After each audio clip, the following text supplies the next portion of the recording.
Hey, it's Shona with One Lollipop Life. I wanted to do a July book wrap up, and I'm going to try my hardest to keep this as short as possible, but I did read 14 books, so I don't know how I can do that. Anyways, and I know it's a little late to get started, but I've been out of town for the last 8 days, so I didn't have a chance to record it before I left. 14 books for me, Little Miss Shona, is amazing for me. I don't expect that to happen often, not even once a year, not in 1 month. And I'm not sure what propagated that. I don't know if it was reading rush or I took every Friday off in July and I read on my Fridays off. I'm sure it was a little bit of both. Also audiobooks. I listened to quite a bit of audiobooks, some really short ones that had been my TBR for a long time that I wanted to just get out. So I'm not really sure what made it such a good month. I can't even say the heat contributed because it's hotter now than it was in July. And I did a lot of that reading at the pool, which, it's hot out there. Anyways, not sure what it is, but 14. So we're going to jump right in. We are going to go from my least favorite to my most favorite. And I had one dud. I don't know if I expected to be a dud or what, but as part of Reading Rush, one of the prompts was read a book with a non-human main character. And a book had come to my attention through an acquaintance. It's actually a cozy mystery series, and it came across, I don't know, probably my Facebook feed, from an acquaintance. And it's called the Cozy Corgi Mystery Series. And I have a corgi. I love corgis. And I thought, oh, that'll be cute. I'll go ahead and read that. And the Audible book was 5 hours. And I listened at 1.5 times. So, I could whip that out pretty quick. And I don't read a lot of cozy mysteries. So I don't know if I just don't read enough to rate it. I don't know if it's fair to rate a cozy mystery against, This Is Everything, or a literary fiction or contemporary literary fiction. However, I only gave it a 2 stars, and I thought it was predictable. I figured it out in the first 50 pages, not even, probably 25 pages. But we follow a young woman and her dog as they relocate to Colorado. They inherit her grandmother's old taxidermy shop. She's going to make it into a bookstore. It's going to be called the Cozy Corgi Bookstore. Oh, the title of the book, sorry, I didn't mention it, is Cruel Candy, and it's by Mildred Appid. So she's gonna remodel this taxidermy store into a bookstore. On either side of her, on the main street in this little Colorado town, is 2 sisters. They each own a candy shop. One is like a healthy vegan type candy shop, and the other one is a traditional candy shop. There's a little bit of rivalry between the sisters. But when the main character comes to the taxidermy shop to kind of give it an inspection and take measurements and things like that, one of the sisters is found dead in her shop. And so her and her little corgi Watson solve this mystery. Anyways, 2 stars, nothing to write home about. I don't know if I'll pick up many cozy mysteries, but we'll see. 3-star books, I only have one because I upgraded one. So my only 3-star book is Lost Girls. It's nonfiction, true crime. As I've mentioned before, I am a true crime addict. I read this with a couple other ladies in a buddy read, and there are quite a few true crime books and fiction books called Lost Girls. This one is Lost Girls by Ava Benny Morrison, and it covers an Australian crime. Basically, what we have is a mother-daughter who, they left town, and they were never necessarily reported missing because mom left town with the daughter to find herself, basically. And we get the story.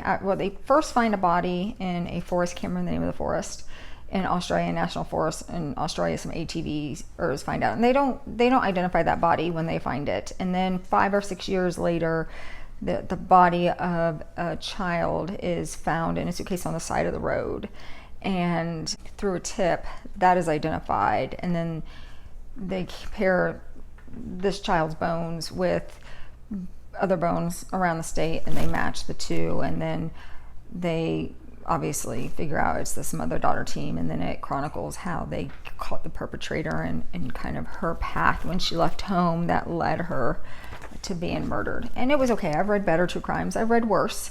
I didn't love it. I didn't hate it. Just a 3-star. We'll go to my 4-star books. Now, this was the one that I had originally rated 3 stars, and I brought it up to 4 stars. It's The Memory Keeper's Daughter by Kim Edwards. It's quite an old book. I actually picked this up in 2006 or 2007 and didn't finish it. Or I picked it up and I put it down. I just think, I really believe that, you have to be you have to be ready for a book, and I just think at the time I picked this up, I wasn't ready for it. I read this for one of my book clubs. I have 2 book clubs, and I read this for my neighborhood book club. Well, the book opens up immediately. We know what happened. The doctor's wife is pregnant, and it's a snowy night, and she goes into labor, and the baby's coming. So instead of taking her to the hospital, they end up at his office, I believe. Anyways, and his nurse meets him there, and he ends up delivering his child. And what happens is he delivers a baby boy, and he goes to deliver the afterbirth, and another baby comes. And when he realizes another baby's coming, he has the nurse gas his wife, so she's out of it. And he notices the baby has Down syndrome. So while his wife is out of it, he tells the nurse to take the baby in the room, don't let his wife see it. And he later asks the nurse to take the baby to home, because that was common practice with Down syndrome babies back then, and because he wants to spare his wife the pain of losing a child to death later on. He had a sister who died from some sort of heart disease when she was very young, some sort of heart complications, and he knows as a doctor that Down syndrome babies have heart issues. So he's already assumed that his baby's going to die at a young age. He wants to spare his wife. Well, he does end up telling his wife that she had twins and the baby girl died in childbirth. And we follow these 2 families over a span of about 25 years, I believe it is. And what happens, the nurse goes to the home, and it's horrific conditions, and she doesn't leave the baby. She takes the baby and raises it. And we follow both these families alternating over 25 years and what it does to them. And it's heart-wrenching and bittersweet and hopeful, and it was really good. So, first 4-star. Second 4-star book is The River by Peter Heller. Now, I am a fan of Modern Mrs. Darcy and Anne Bogle, and this was on the Modern Mrs. Darcy Summer Reading Guide. And I picked it up because it was I believe it was classified in the mystery thriller classification of her reading guide, and it is a mystery. It is a thriller, but I think more than anything, it is a man versus nature story. And for me, it wasn't very fast moving. However, it was riveting. You have to stick with it for about 80 to 100 pages. And it was riveting. And what we have are 2 college friends who decide to take a 2-week-long kayak trip in the Canadian waters. I don't remember where they start, but they end in Hudson Bay. And they want the real nature experience. They don't take any electronics. They don't take any satellite phones. It's just them, their canoe, their supplies, and they embark on this 2-week nature trail. Well, early on in the trip, they notice that there is a raging fire. It's somewhat far away, but it is headed their way, and it is huge. So their trip turns into a race against this fire. And on the river, they overhear, after they've discovered the fire, they overhear a couple arguing in the fog. It's early morning and it's the fog. I overhear a couple arguing. They don't stop. They move on. And what's really interesting in this book, and what I loved about this book, is it's a great character study. The 2 friends are completely opposite yet the same. One is very rugged and outdoorsy and macho man, and the other one, Win, is, well, he's still an outdoors kind of guy, but he's very sensitive and he wants to always do the right thing. always do the right thing. And after they pass, this couple, when thinks, I think maybe we should go back and tell them about the fire. So they dock on a little island and camp overnight with the intent of going back to tell this couple about the fire. And a man shows up in a canoe at the island, and it's like, is he the man? Is he one half of that couple? Is he not? What's going on here? And as it turns out, he says his wife has disappeared. And so and I can't remember the other character's name, they go back to the island where they saw him while this man is asleep to see if they can find her. And what ensues is obviously a race against the fire, but also almost a cat and mouse with the Pierre is his name, the husband. And Peter Heller does an amazing job of describing, just bringing it. It's very atmospheric. I could smell the fire, I could smell the pine trees, I could feel the river, I could hear the river. It was really good. I really enjoyed it. Not your typical mystery. I definitely say it's more man versus nature, and I really enjoyed it. My next 4-star book is Barracoon, The Story of the Last Black Cargo by Zora Neale Hurston. And this tells the story of Kuju, who was the last surviving slave who came over on the last cargo ship from Africa. Now, she actually did this interview and wrote this book back in the 20s, and for whatever reason it did not get published. It is beautiful. I listened to it. It was done in dialect. I can't remember who the narrator was, but Zora Neale Hurston does a lot of writing in dialect.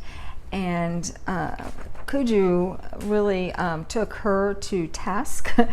She would ask a question, but he was like, oh, if you want to know me and you want to know my story, we got to go back to the beginning. And so we hear about Africa, where he lived, and the culture and the hierarchy and the freedom and what they value, and how he got to be on the auction block, to be auctioned off to Americans to go over slaves. Then we hear about his trip on the ship over to America, and who he ended up with, how he ended up with the slave owner he ended up with. And then we hear about his time as a slave. And he was only a slave for about 5 years before emancipation. Then we hear about the freedom and the challenges that brought. But what really tugged at my heart was this man he was homesick. He wanted to go home. And while he was free, he wasn't really free. And it was really a beautiful story. And the next one I read was Ta-Nehisi Coates, Between the World and Me. And this is, Ta-Nehisi Coates is a journalist. He wrote for the Washington Post, or he writes for the Washington Post. I don't know if he still does, and this book is in the form of a letter to his teenage son. He's writing as a black man to his black son in today's time, and what he has seen as a journalist covering these stories of marginalized people in Washington, and just what we hear around the world. And it is important. It's timely. I think it probably should be must read for everyone. I am a white woman. I can't even pretend to understand what people of color, especially men of color, are subjected to. This book is it's pretty powerful. It's still sitting on me. I want to read it. I actually want to read it. I listened to it, but I actually want to read it. And Ta-Nehisi Coates narrates it. And really it gave me a glimpse on how we are perceived. It's hard to explain, but I really enjoyed it. That was another 4-star. My next 4-star is The Elephant Whisperer. This is another nonfiction. It was written by Lawrence Anthony. He's a conservationist, South African conservationist, and this book was delightful, but also very emotional. So this tells the story. He owns a game preserve in South Africa, and he gets a call from another game preserve from another area of Africa, and they have this herd of elephants. They're nothing but trouble. They break out of the reserve all the time, which obviously is very dangerous. And would he like them? And so he agrees to take it, even though he's got a lot of work. His game preserve is not equipped for elephants, but he agrees because he's a conservationist. And these elephants arrive, and it really tells the story of um, the relationship he builds with these elephants to get them to trust him. And, you know, the goal is not to have them break out of the preserve. And these elephants were traumatized in their last home. And it really tells a story. And you can never tell me, I will argue till I'm blue in my face, that elephants are very smart and they're very emotional. And we see this in the book. And it was also a tearjerker, I will let you know that. But it was beautiful. And he's actually written several other books that I'm going to read. One about rhinoceroses, and then one about his efforts to save. He went over to Iraq during the Iraq War, to the zoo in Iraq, and to save the animals there. They were in the middle of the war, and the largest zoo in that area of the world. And so I've heard that one's really good too. My next 4-star is Cemetery Road by Greg Iles. Now, I've seen this author. I'd never picked anything up by him. He writes, most of his stories take place in Mississippi, Louisiana area. In my job, the state that I cover is Louisiana. And so I like to read books in that area. But this one actually takes place in Bienville, Mississippi, along the Mississippi River, and just in the vicinity, just above, actually, Louisiana. And boy, there's a lot going on in this book. It's a mystery thriller, and there is a lot going on, but it's very good. There is some commentary on today's politics. It probably would have been a 5-star without that, but what we basically have is a journalist, big shot journalist in Washington, and he returns home. His dad is dying. He returns home to help take care of his dad during his last days. The family newspaper is on the verge of collapse. His first love, and really only true love, is married to his best friend, who also happens to be the son of one of the big power brokers in this group called I forgot the name of the group now.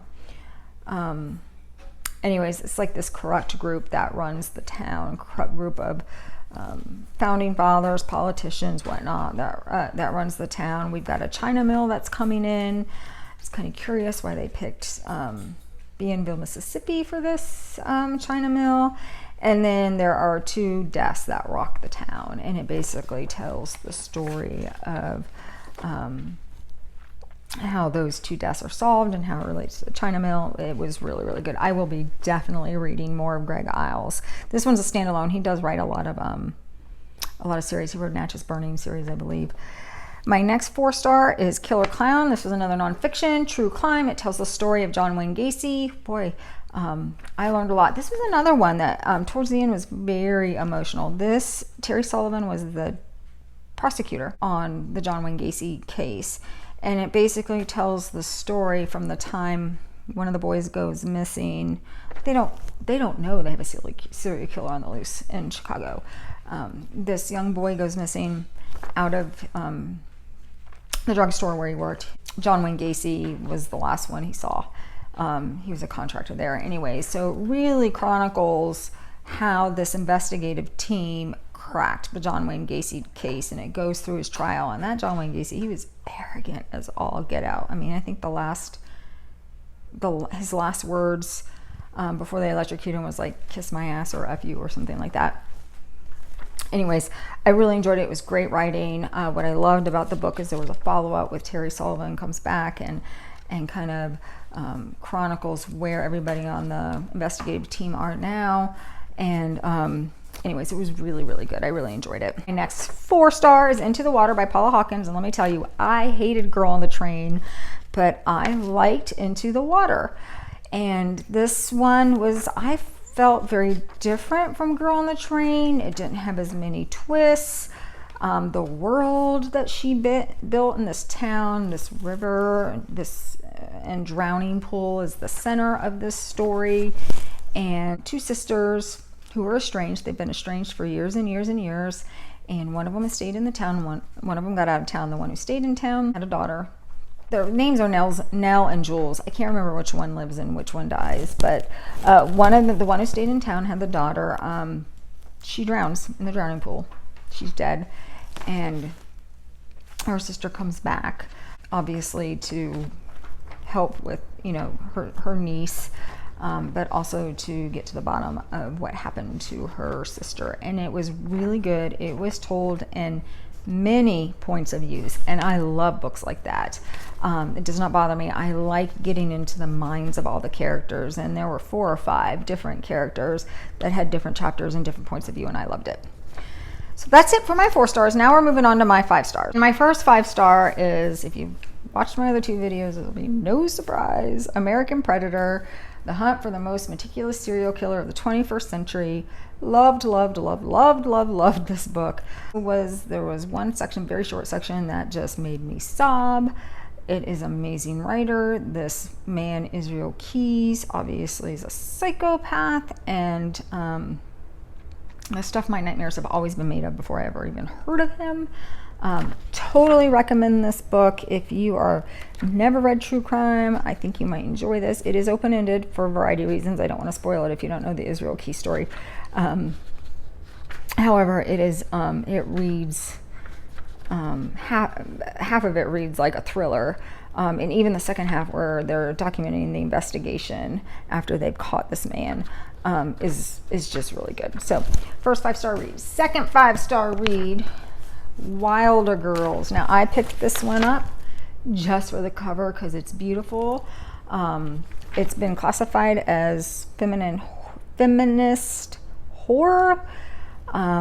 This book, and it is horror, but it's not horror in the "ooh, you scared me" sort of way. It is horror in the creepy sort of, oh, so good. And so we have a bunch of girls. They live on an island off of Maine, go to a private girls' school, and there was a epidemic of something, and they call it the tox, and half the girls die. But the ones that are left surviving are left with horrific, but really neat deformities. Like one has 2 spines, one has 2 hearts. No, one has an extra spine, one has 2 hearts, one has a like a fin for a hand, or a silver hand. I can't remember, something to do with the hand.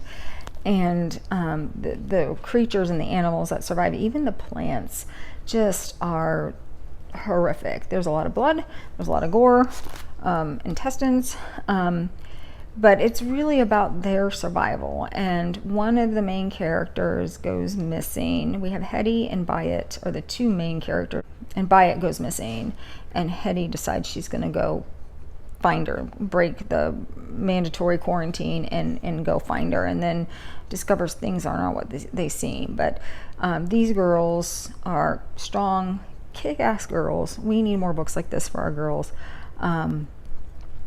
It's also LGBTQ. There's a lesbian love story in here. It was really good. I really enjoyed it. My next 5-star is Mrs. Everything. I've talked about this one already as well.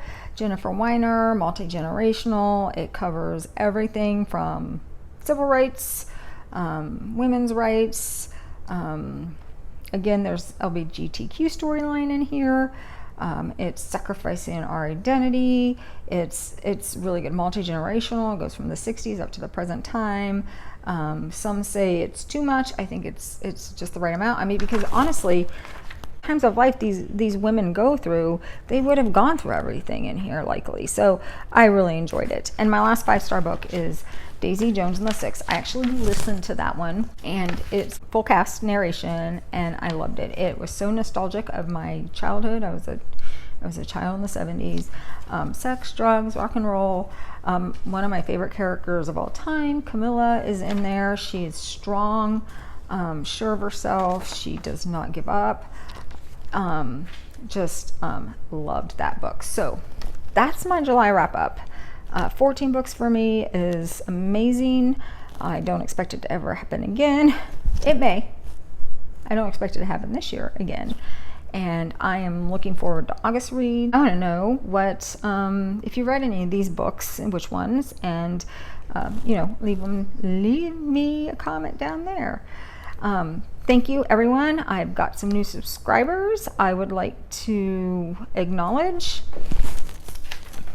I have Tina, Amy McLean from Super Ink Arts, Victoria James, Lauren Woodward, Sarah Kist, Allison McDaniel, and Rue Foreman. Thanks for subscribing to me. I am excited about this journey, and I look forward to following all you guys and seeing all your books as well. Bye, and live sweet and happy. Thanks. Bye.